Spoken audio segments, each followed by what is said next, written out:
good morning. Kumusta nyor? May apoy na ba yan? Mayroon na. Yan. Anong lutuin natin diyan? Pambasang ano, isda? Pambansang isda. Ay, nagadaing. Lalagyan pa natin ito ng Mga kamate. kamatis sa kanyang mga Yeah. seasoning, no? Seasoning.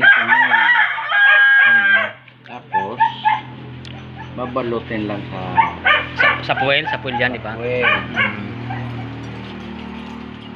Taba man yung bangus, no? alisin natin itong itim kasi mapait ito. Ah, yun na, ano. So, apdo. Ano ba yan? Apdo. Guys, medyo mausok-usok pero ayos lang yan. Okay lang yan. Kasi pag walang usok, walang baga. Ah, walang baga. Ah. Abon. Sige na. Hindi ako pang iba.